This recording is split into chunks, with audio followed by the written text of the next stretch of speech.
آپ نے حدیث بھی پڑھی تھی ہاں کیا کہ میرے بعد حضرت بکر اور عمر. ہاں یہ حدیث ثابت ہے. کہاں پر ہے؟ کہ یہ آپ کو میں دکھاتا چلوں اس حدیث کے حوالے سے. یہ لسان المیزان ہے ابن حجر اسقلانی رحمہ اللہ کی، ٹھیک ہے، المتوفی 852 ہجری، نمبر ہے 6973. اس میں آپ یہ پڑھیے گا کہ یہ کیا کہہ رہے ہیں. کیا کہہ رہا ہے؟ فہذا لا اصل له من حدیث مالک بن بل هو معروف حدیث حذیفہ بن یمان. اچھا آپ یہ کہنا چاہ رہے حدیث نہیں باطل ہے؟ سند باطل ہے، یہ آپ حدیث باطل ہے؟ باطل ہے. اچھا ٹھیک ہے. مجھے مفتی راشد صاحب مجھے نہیں پتا، مجھے نہیں پتا کسی کا. آپ نے چینل پہ پڑھی ہے روایت؟ میں نے پڑھی اور میں واثق ہوں. میں تو ثابت ہوں نا. ابھی آپ نے یہ بتا دیا نا کہ حدیث باطل ہے. کون کہہ رہا ہے کہ بھائی یہ کون کہہ رہا ہے؟ پہلے تمہیں یہ پتا چلے. حجر اسقلانی. میں نے آپ کو یہ کہا کہ یہ حدیث ثابت ہے جو آپ نے کہا جو ہے نا. آپ نے ایک بتا دی کہ حدیث لا صح سے رجال ثقات سے. میں مفتی راشد محمود جو ہے جن کا میں احترام کرتا ہوں کیونکہ اس معاملے میں کافی وہ حد و تولا جیسے رکھتے ہیں نا. رافضی کو اس روایت سے پریشانی کیا ہے؟ اس روایت سے مسئلہ کیا ہے؟ مسئلہ یہ ہے کہ یہ کہتا ہے کہ نبی پاک صلی اللہ علیہ وآلہ وسلم نے صحابہ کی اتباع کا حکم نہیں دیا. اب چونکہ اس صحیح حدیث کی بات واضح ہوتی ہے کہ نبی پاک صلی اللہ علیہ وآلہ وسلم نے حضرت ابوبکر صدیق اور حضرت عمر فاروق رضی اللہ تعالیٰ عنہما کی اقتداء اور پیروی کا حکم دیا ہے، تو رافضی کو یہ قبول نہیں. تو ایڑی چوٹی کا زور لگا کے اس حدیث کو ضعیف قرار دینے کی کوشش کر رہے ہیں.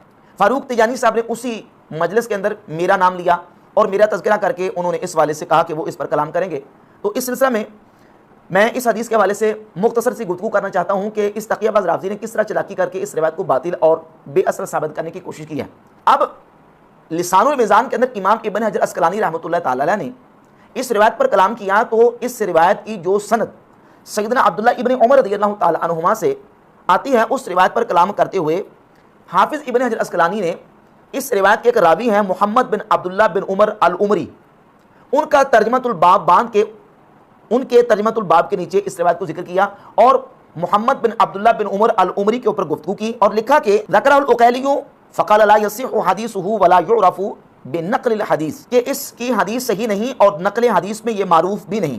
اور پھر نیچے روایت ذکر کر دی اور لکھا فہذا لا اصل له من حدیث مالک، کہ مالک کی حدیث سے اس کی کوئی اصل نہیں، بل ہوا معروف من حدیث حذیفہ بن الیمان رضی اللہ تعالیٰ عنہ، بلکہ یہ حذیفہ ابن یمان رضی اللہ تعالیٰ عنہ سے حدیث معروف ہے.